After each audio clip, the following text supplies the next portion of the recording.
Today, I'm going to talk about AI use cases in retail.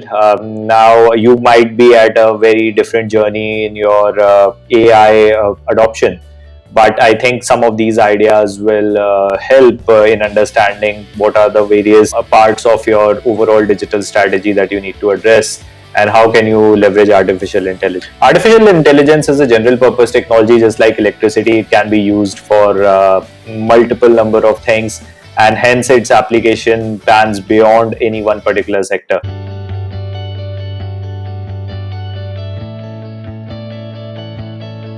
And we go live of digital transformation, where the products and services are getting digitized, and where the products and services are not getting digitized, the channels are definitely getting digitized, and as a result, the way consumers are actually interacting with the businesses and the channels is changing a lot.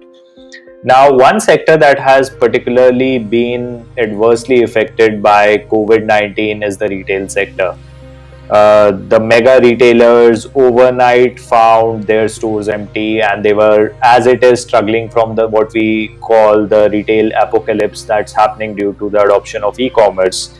But COVID really stuck them in the tracks, because what was planned for the next 4 or 5 years had to be done in a matter of weeks or months, and that's where a lot of retailers struggled. Their sales just wiped out overnight, and they found themselves in a situation wherein the customers are not visiting their stores and they have not yet established the digital channels.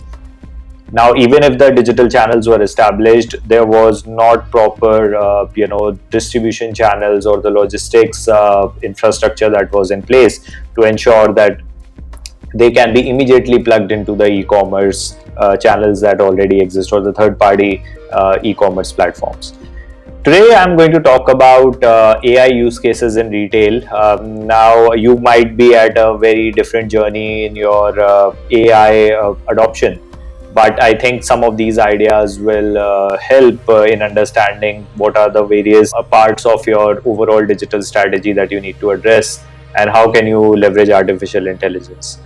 Artificial intelligence is a general purpose technology, just like electricity. It can be used for multiple number of things, and hence its application spans beyond any one particular sector. Retail sector is definitely one sector where AI has a lot of use cases, and today we are going to talk about some of them. So let's start with the top 10 AI use cases in retail. The list is not comprehensive. There can be 15, there can be 20, and I would love to hear from you if you have heard some more retail use cases. Please comment in the comment section. The first use case is the customer attraction and the acquisition. So AI has a massive opportunity or massive implication in drawing out insights about the customer behavior data that is there. Might be visiting your stores, they might be accessing your website, or you have a lot of information about them from the third party tools that you have subscribed to.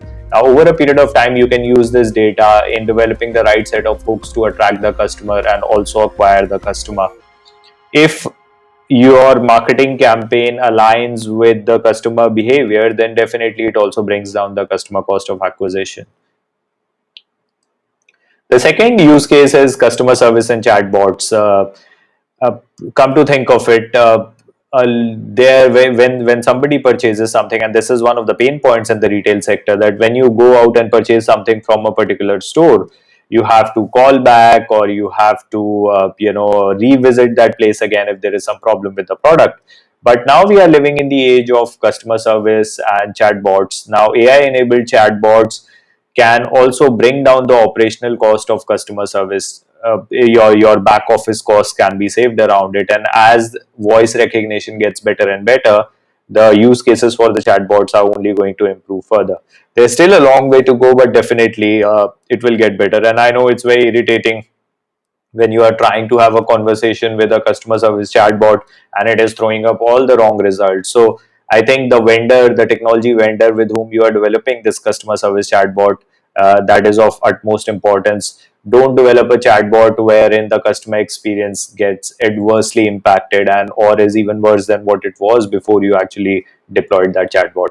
The other advantage is, of course, chatbot bots don't need rest. They can do one-to-many conversations. So it's just a matter of computing power that you can use a one-time investment in a customer service chatbot, and then over a period of time, it can handle a lot more queries. So totally up to you how you want to use it.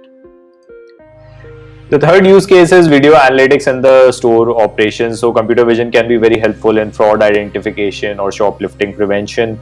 Now, this might not be the case in this might not be the case in developed markets, but in emerging markets, shoplifting or the robbery is still a real threat, and it actually causes a lot of loss to the retailers. And we will talk about the supply chain aspect as well, but the computer vision can help in in preventing fraud detection. It can identify what products are genuine, what products are not, and also it can help with the shoplifting prevention. Checkouts and facial recognition tech. Now, we have all heard about the Amazon Go stores or Alibaba's Hema Fresh store. I think Amazon Go tech what it is enabling is that it is allowing the retailers to have manless stores wherein there is no workforce tied up to the store operations. The customers can simply walk in, scan the products, and go, as simple as that. And there is an entire artificial intelligence engine behind ensuring that it happens in a real-time basis.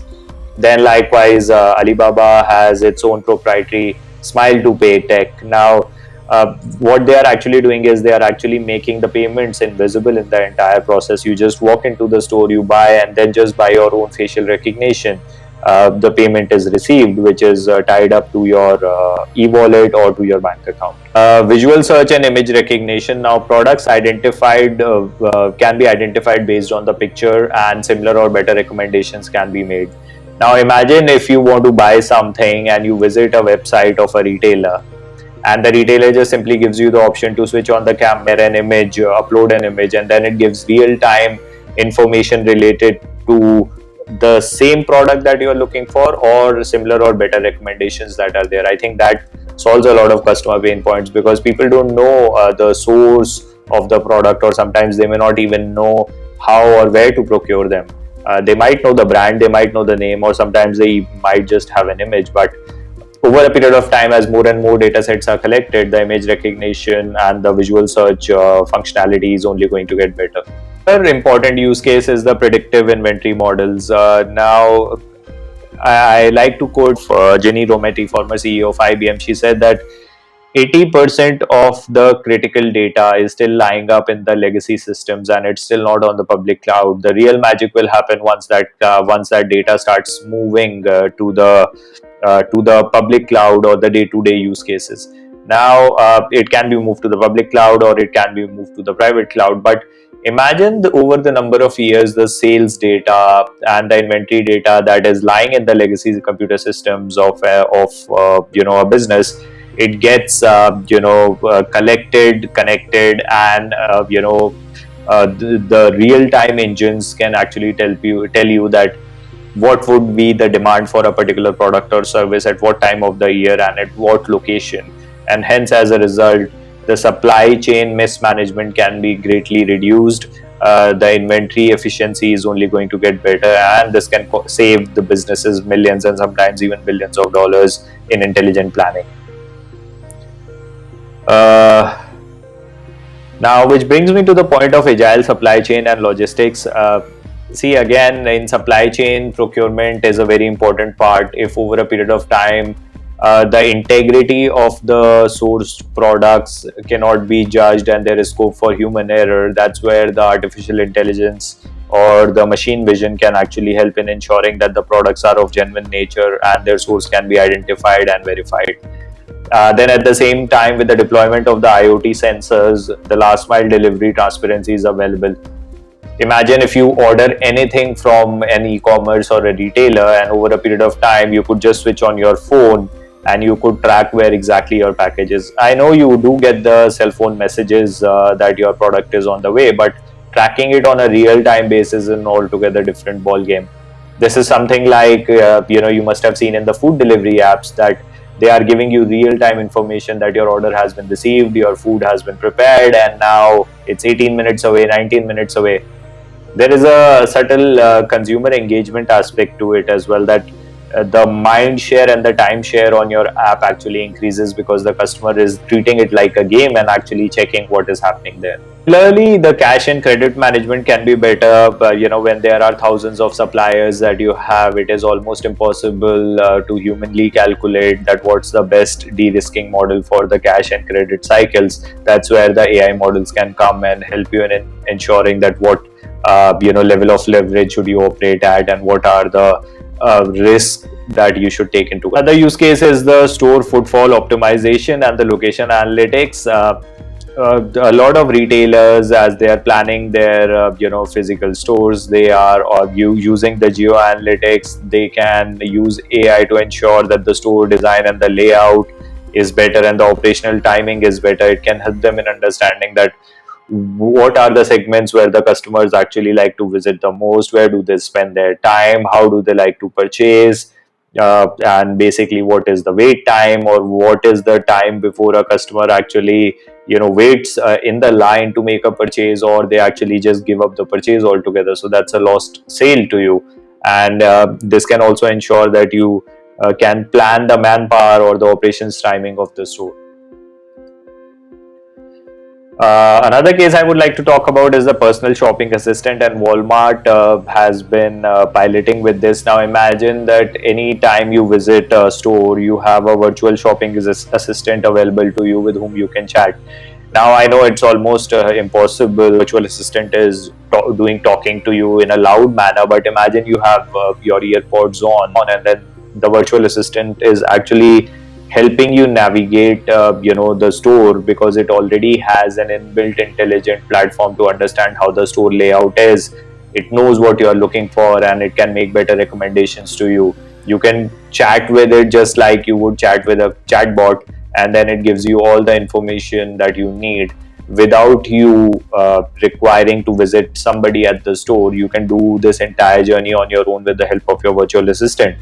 And over a period of time, the virtual assistant actually stores and saves your information, so it gets smarter with every purchase that you are making, and it connects with you whenever it spots the deal that you have been looking for or that you have been postponing. So I think, yeah, these were some of the ideas I wanted to share about AI use cases in retail. As I said, there are many, and I would love to hear from you. I would love to connect with you, on LinkedIn, YouTube, Facebook, Twitter, for more ideas on digital strategy and personal growth tips.